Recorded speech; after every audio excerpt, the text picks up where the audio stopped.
The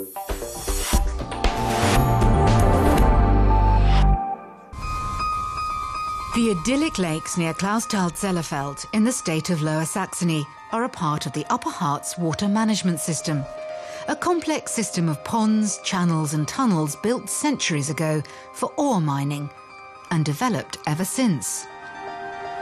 Joachim Niebaum grew up here and is proud of the fact that this engineering wonder received the status of a UNESCO World Heritage Site in 2010. I was very happy that finally a man-made construction like this has been included in the World Cultural Heritage List. Personally, it was a very happy occasion for me. More than 140 ponds, 500 kilometres of trench, 30 kilometres of underground water ducts and 100 kilometres of tunnels that the Harz miners built between the 16th and 19th centuries. Since it became a UNESCO World Heritage Site, the demand for tours has quadrupled. Joachim Niebaum takes the visitors to the historical waterworks. The tunnel Dorothea Röscher has been a tourist attraction for almost 15 years. At the reservoirs, Joachim Niebaum explains how clever the miners were. This pond where we are now, the Kahler Teich, was built in 1673. That's how old it is, and from this spigot house they could regulate the water.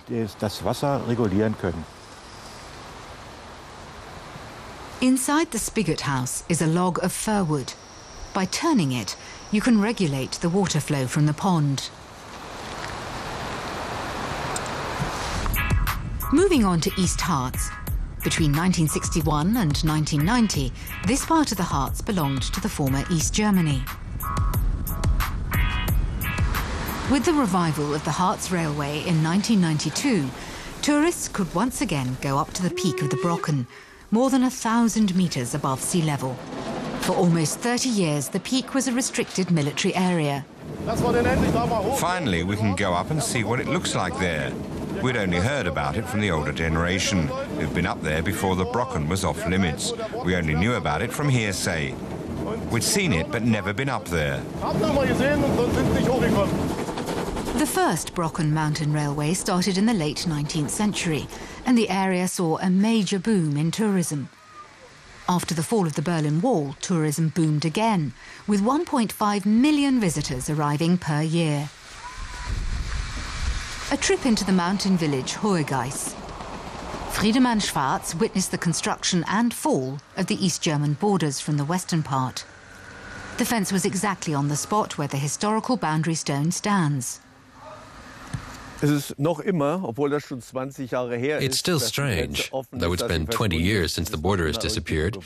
It still feels weird and makes me think that for years, for decades, I've been living here since 1960. From the western side, when I looked over the border, I knew that I couldn't go there.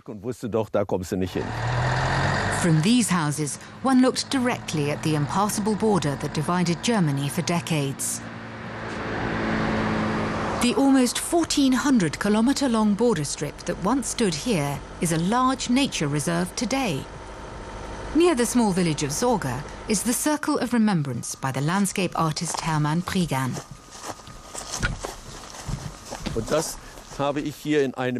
I have a photo of it. I took the picture in 1992 when the circle was just built. You can see there.